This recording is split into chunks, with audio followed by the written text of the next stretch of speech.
Hello everybody and welcome back. It's been about 5 months since my last video, and since then we've had 2 interest rate hikes, and for the very first time I've had to pay taxes on my non-registered account. We'll run those numbers and show you how they affect my return, and then take a look at the current status of my portfolio. Let's get into it. Since my last video, I've only added the TFSA contribution room increase, which in 2022 was $6,000. So in January, I borrowed an additional $12,000 and added it to my wife's and my own TFSA account, which brought my principal investment up to $280,000. Of that, only $257.5K is borrowed. That brought my 2.65% interest payments to $568 per month. Then in March 2022, the Bank of Canada raised interest rates by 0.25%, bringing my interest rate up to 2.9%. Then on April 13th, they raised them again by 0.5%, bringing my interest rate up to 3.4%. In almost a 1-month time period, I had to pay an extra $162 per month. To summarize, I was paying $568 per month in interest, and now I'm paying $730 per month. This also cuts my average yield down from 4.6% to 3.85%. At this point, that's still a great return, and I want to continue using our work money to pay the interest and reinvest all the dividends. But these rate hikes will continue, and if my yield gets down to maybe 2%, my plan is to stop reinvesting the dividends and use them and our work money to pay down the HELOC. Until then, it's business as usual. Next, let's talk about taxes, and frankly, it couldn't have been easier. I gathered all my slips from Questrade and was ready to enter them all in. I logged into the CRA's website and noticed they had all my slips too. Okay, great. I started TurboTax and they asked me a few common questions such as, did I have any investments? Have I sold any investments? Do I have any interest to claim? But before I entered that all in, I wanted to get a base number.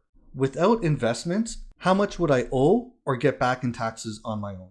So I did one run through and saw I was getting back $170. Great. Now I went back and answered yes to all those investing questions I was asked before. At this time, I connected to the CRA's website. Once I did that, TurboTax automatically filled everything in for me. I did a quick double check and everything was correct. The only number I did enter manually was the amount of interest I paid for only my non-registered account. Only the interest on $120K was deductible. Once everything was done, I saw how much I was going to owe or get back, and I was really shocked. Regarding the taxes on my investments only, I did have to pay a hefty $514. But after claiming the interest, I got back $786. Netting me plus $272. My interest deductions actually outweighed the amount of taxes I owed. Now I have no idea what numbers are going on behind the scene, what tax bracket I'm in, or things like that. But after everything was said and done, I'm up $272. Now let's see how these past 5 months have been. On a principal investment of $280,000, the market value is now $374,109. Add in the small tax benefit, and I'm currently up $94,381, or 33.7%. Each month, my average dividends are $1,815, but that is now costing me $730 in interest. That brings my net dividends to $1,086 per month. That is lower compared to my last video, but what could you do? Interest rates went up. And $1,000 for free is still fantastic. By using our HELOC, we're able to invest 2.5 times quicker than we otherwise would have. Let's end things off with a look at my holdings. I'll break them into 5 categories. My core ETFs have 4 holdings, VFV and VEQT in my TFSA accounts, and VDY and XHU in my non-registered account. Despite its name, this is only 9% of my portfolio.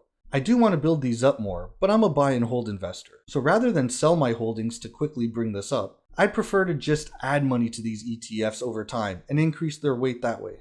Next is individual companies, and include 14 Canadian blue chips that make up almost 52% of my portfolio, plus Apple and McDonald's, which have a small amount from my pre-HELOC days. They are good companies to own, but I'm not currently adding to them. And PMZ REIT is actually a spin-off company from H&R. For every 25 shares you owned, they gave you 1 share of PMZ for free. My big winner from my COVID investing was Bank of Montreal. They gave me a return of 92.6%, almost double my money. RioCan is in second place with 72.8% total return, and Bank of Nova Scotia and Enbridge are tied for third place with a return of 54%. Next are my covered called ETFs, and these 10 holdings are 21% of my portfolio. These have higher yields than blue chip companies, but the downside is that their price appreciation is slower. However, these are great during volatile markets, which help compensate for my next two riskier categories: close-end and split share funds. These are 7.6 and 10.3% of my portfolio respectively. These are what gives me more income each month and gives me the flexibility to either pay the HELOC interest or help pay down the HELOC. The split shares do have a risk of not paying their dividend if the price falls too low, but that's why they only make up a small percent of my portfolio. So I'm going to end it there. Thank you all very much for watching, and take care.